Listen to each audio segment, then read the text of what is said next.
UIC. Freedom the people of need. Hell yeah. Freedom the people of need. Yeah, yeah. Freedom the people of want. Freedom the people of need. Yeah, yeah. Freedom the people of want. Freedom the people of need. Yeah, yeah. Freedom the people of want. Freedom the people of need. Yeah, yeah. Real man a road. Now bow wolf in a tree grand a road. Now bow down to no demon a road. UIC when you see man a road, me say yeah. Real man a road. Now bow wolf in a tree grand a road. Now bow down to no demon a road. UIC when you see man a road. Ready fi broke every chain. That when you free up the people, levitate.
Operator side in particular, how the public transportation system is working. So tonight I'm going to talk a little bit about that with this group. And let me get the name properly. It is the Transportation Operators Development Sustainable Services, TODSS. I'm not sure if you have ever heard of them, but it is a group of about 11,000 operators across Jamaica who are, of course, a special interest group that is committed to protecting their industry and their market. But transportation is an issue for all Jamaicans. Transportation forms the backbone of any economy. Moving people and goods around the economy is crucial. And so talking transportation is a big deal. But let me just say a quick hello to all of you. Somebody says not hearing. Okay, well, on my end, it's saying that it's working fine. But let me see if I can fix that. Let me see here. Audio is not clear. How is that? Can you hear me? Any better? Can you hear? Mic check, mic check. Is it any better? Okay, Craig McKenzie says it's okay now. All right, so sorry about that. Let's kick off again. So tonight I'm going to be talking with the Transportation Operators Development Sustainable Services. That's a special interest group that is concerned with the public transportation in Jamaica, particularly from the operator side. As you know, the UIC is here for everybody, so we're here to protect the interests of all Jamaicans on all sides. So whether you are the operator of the public transportation or you're the user of the public transportation, we in the UIC are very concerned about making sure that we protect your rights. So good night again, everyone, and sorry for the audio issues initially. I'm seeing a lot of people here that I know from previous engagement. Craig McKenzie, former treasurer. Mark Anthony, good to see you on as well. Cool guy. Calvin Anthony. Douglas Arpa, good to see you on, sir. And I know it's been a while since I've been on a live. I've been allowing others to get out there and share their thoughts and just to engage, so you can see other members of the UIC team. You would have seen people like Chase Neal, our General Secretary, and who is also our Shadow Minister for Education and Human Development. You would have seen Naika Williams, our Treasurer, as well as Gary Alcho and Owen Alcho, two members of our Finance Committee. Gary is the chair of our Finance Committee. You would have also seen Donovan Moore, our newest vice president for the county of Middlesex. And I think you would have seen Kenrick Gordon, the VP for Cornwall, and you should by now be chairman of the UIC. As time progresses, you'll see more and more members of the team. It is my express wish and desire that you get to meet as many of the team as possible. But tonight, welcome Andrea Bertham, Adrian Enriquez, good to see you on. So tonight I'm going to be talking on the issue of transportation. I meet with them at about 8:20.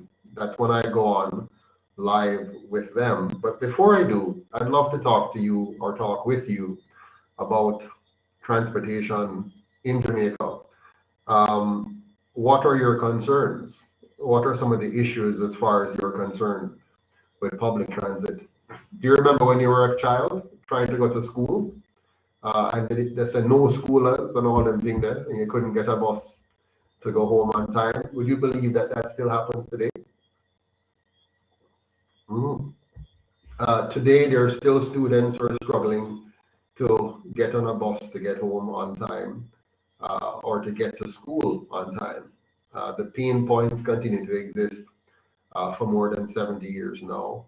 In fact, there was a time when we had a bus service called JOS. Do you remember JOS? Does anybody remember the Jamaica Omnibus Service, JOS? Those big green buses that used to run, and most times they were on time, on schedule. That is one of the infrastructure, if you will, or public service that was a byproduct of the transition from the full-time control of our colonial masters to transitioning Jamaica into the hands of our current leaders. So, you know, initially, when the colonial masters were leaving, there are some things that were working relatively well compared to others. One of them was the bus service. But you find that, and this is very important and I want you to understand this, you find that Jamaica was under a dictatorship. So the colonial masters were the dictators. So you didn't have elections. You didn't have the people voting for what they want. You had dictators in charge, and whatever the colonial masters said, that's how it go. And so the only way that people could effect some sort of change for the most part was to, you know, riot or strike or have some form of outburst that's negative, that creates some form of public instability, some kind of protest. And then the powers that be would adjust themselves. You might recall during the slave era, the slaves, of course, would try to sabotage the slave master's plantation. They would sometimes burn the crops. They would, you know, damage some of the equipment. They would, if they can, try and kill one or two of the slave masters or colonial masters. So that was the way. So prior to the voting process, Jamaica was under much of a dictatorship by the colonial leaders. So you find that they would be able to make certain changes or put certain things in place. They were very harsh when it comes down to policing. So apart from the fact that a person that's under the colonial system wouldn't have much of any rights, you know, or limited rights, the place was relatively safe because of the strict policing from the colonial masters' forces, and the penalties were harsh. Fast forward to 1944 and after, when we start having what they call self-government. And so the colonial masters now gave more and more responsibilities to the local leaderships, with people like Bustamante and Norman Manley leading the way and taking responsibilities for administering affairs of the country under a form of democracy where the people got to vote.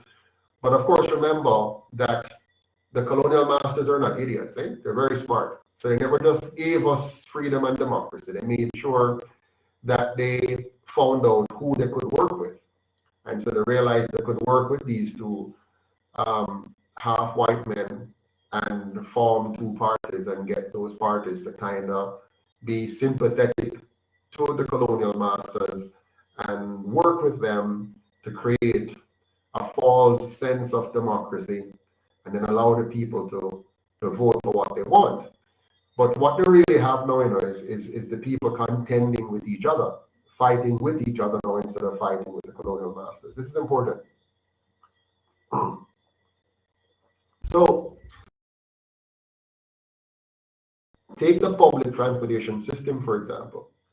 So out of the colonial process, under the colonial dictatorship, they created a bus system called the Jamaica Omnibus Service.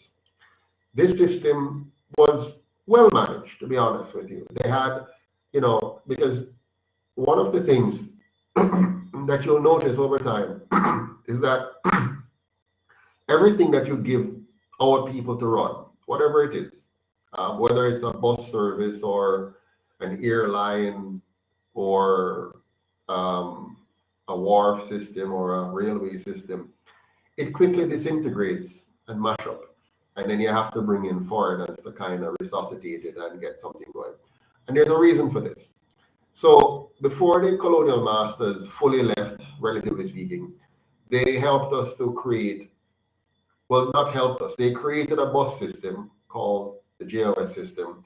And this system was operating fairly well because you had people who were skilled in planning, organizing, managing, managing maintenance, fleet maintenance, managing logistics, planning routes, doing all the things you need to do to have an efficient and effective transportation system in the country. Now, as the colonial powers relinquish responsibility for these things, particularly in this case, the transportation system, the public transportation system, now the two parties get their hands on it. Now, the problem with that is the two parties do not have a particular interest in ensuring good governance in the country. Their primary interest was on gaining access to the resources, gaining access to power, gaining access to the seat of the colonial masters. So now they're going to be in the position of Bakra master.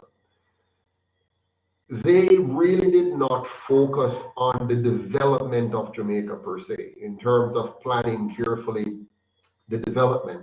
And it's kind of hard for them to do that as well, because remember, they were now put in a model where they're going to pit against each other. So if one tries to do something, the other one is going to fight it down and vice versa.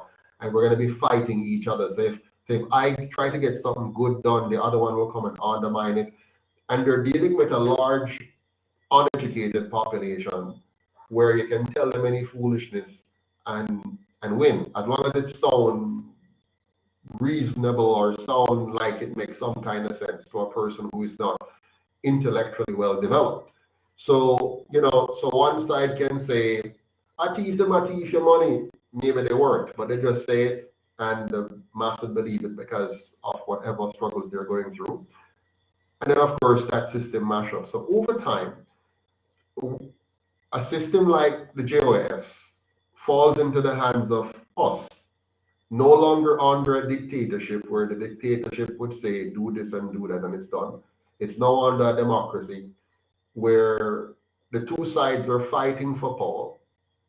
Anyone who gets it now needs to try to put their people in charge, whether they're competent or not, to get their people a job, to get their people in, to cement their position. Then you have a breakdown in the internal controls because of nepotism and infighting and all kinds of stuff. Then you have all forms of corruption and theft start to take place. So, for example, those who are responsible for maintaining the buses might be thieving the gas or thieving the oil or thieving the parts or selling it or something. Those who are running the buses or giving them front of blind and stuff like that. So this whole thing of democracy and self-governance, really based on the model that they embraced, was a recipe for massive corruption and disaster. So in no time, a bus system that was previously efficient and previously effective and previously serving the needs of the citizens, generally speaking, became very unsustainable, very costly to manage, and over time, the losses mount up and the government has to do away with it. Now, that is the story of almost every industry in Jamaica. Same thing for Air Jamaica. It moves from the colonial master's hand.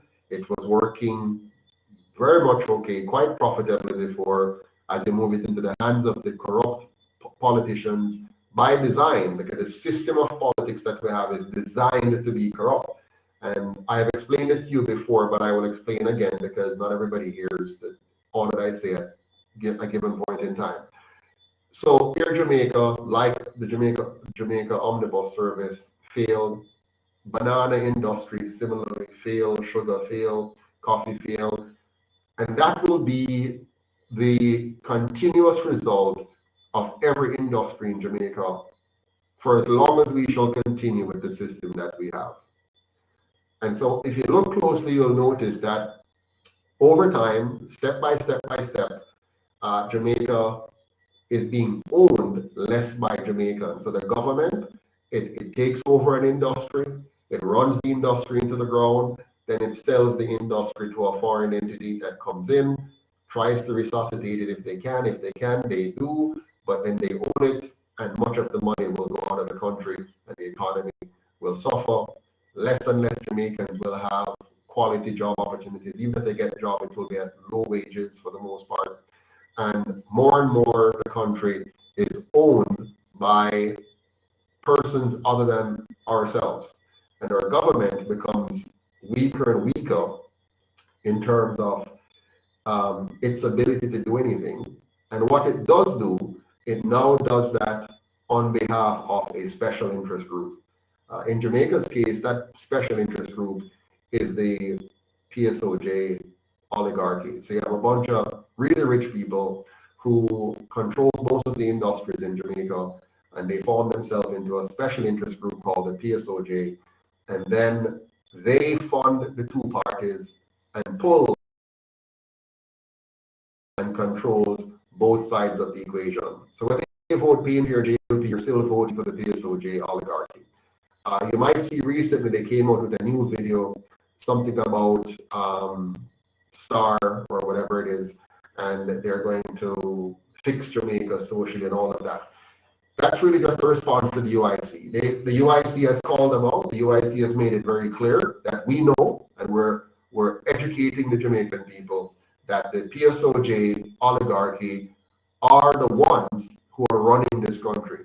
Now they're coming forward to even make it more clear that they are. They're saying that Jamaica needs to be fixed, and they're coming forward to now fix Jamaica. Now, why do we have a government? Who elected the PSOJ? I didn't elect them.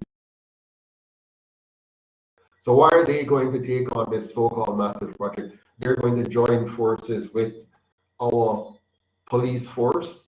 A private entity is going to join forces with our police force in order to bring about social transformation to make Jamaica a better place. So what's the purpose of Andrew and the other 62 members of parliament? What's the purpose of the government?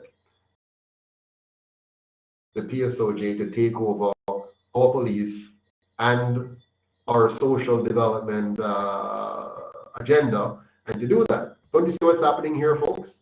So the UIC has made it very clear. We have pointed out to Jamaican people that the PSOJ are the ones in charge. They're the ones that fund these two parties, and through these two parties, they make laws and regulations that are self-serving, that serves their interests, and which undermines the interests of the Jamaican people, and make them, a small segment of Jamaica, richer and richer and richer while the vast majority of Jamaica becomes poorer and poorer and poorer and poorer. And that's the struggle.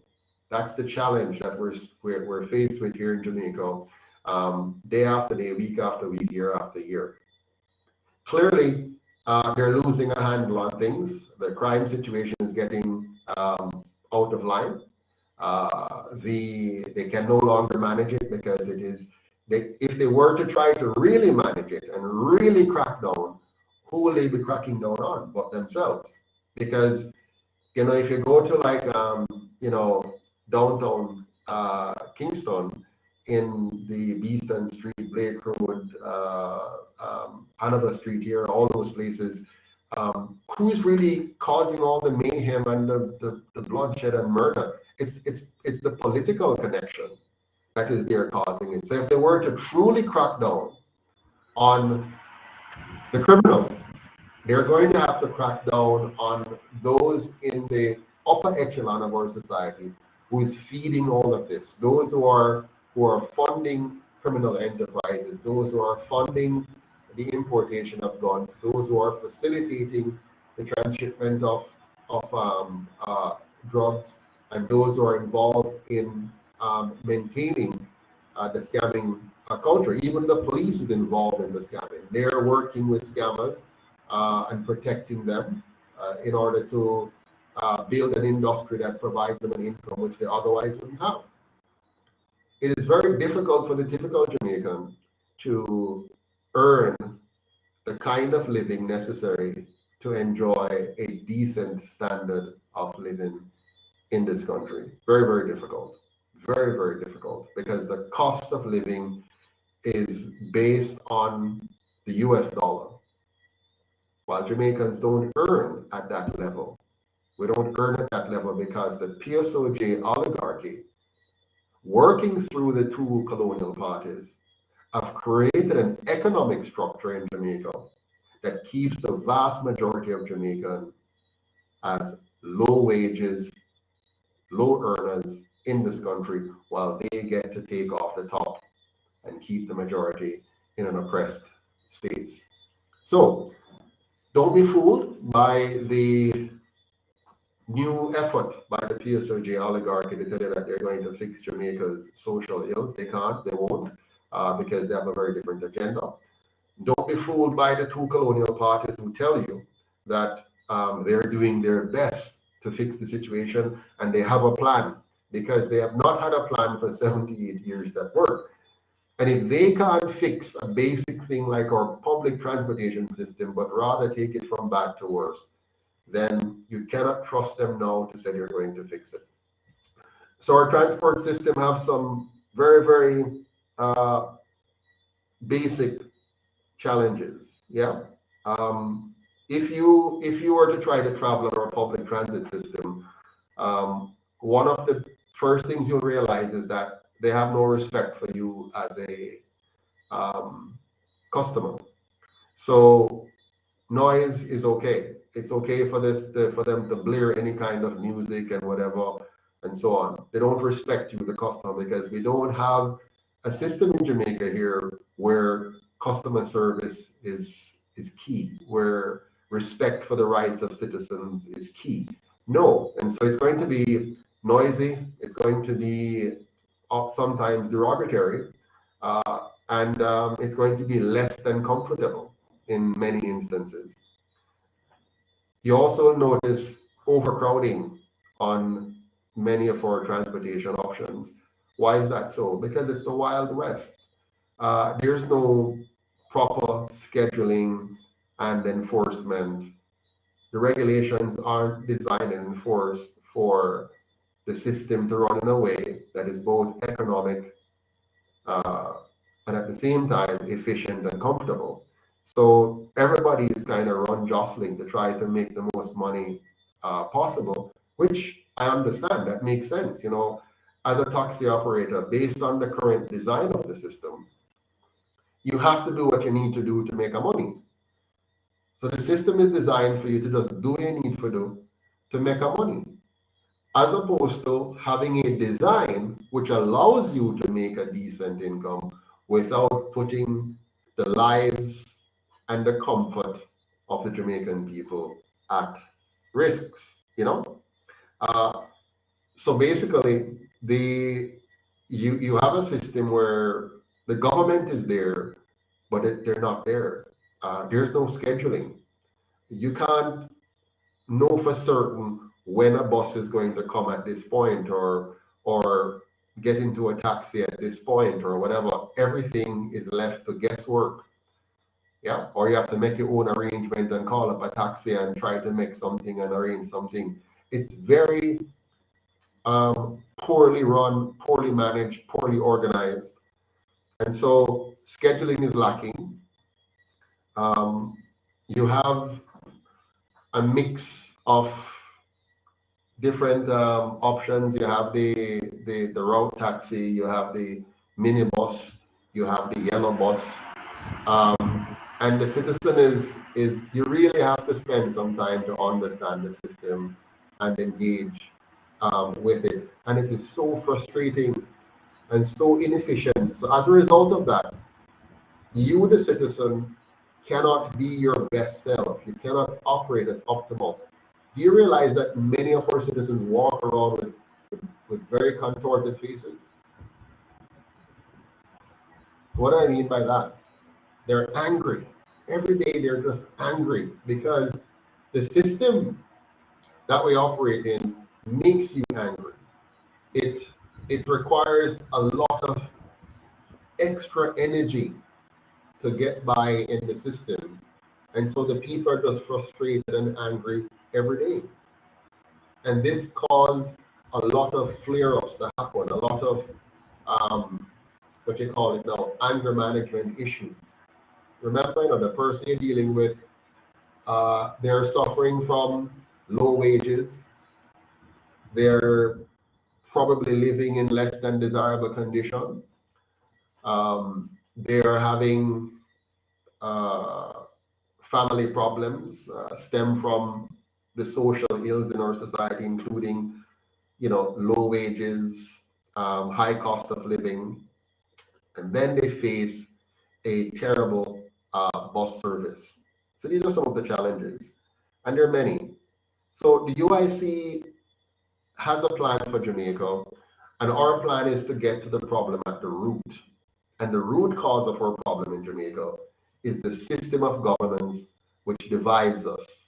One which is used by the PSAG oligarchy through the two parties to distract us and then to systematically steal our wealth from us and pushing us further and further down and oppressing us.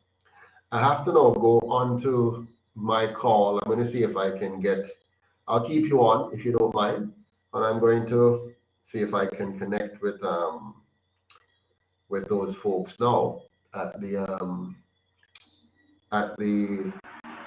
transport operators, and see if I can wonder if I can do this. Let me try this here. 1 second. I'm going to try to connect from here and see how that goes. Let's see here.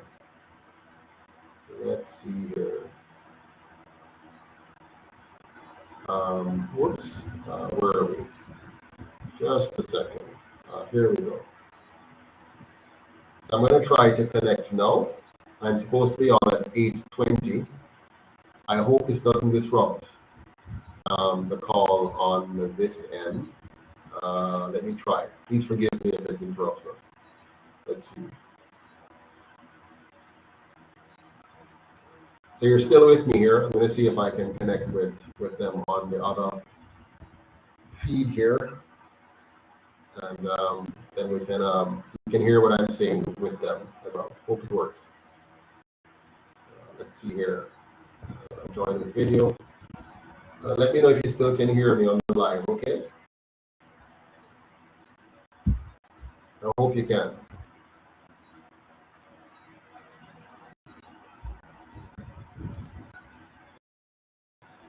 That's a nice screen a while ago. I can't go. And if it's not, we're going to start without him. He will join us later.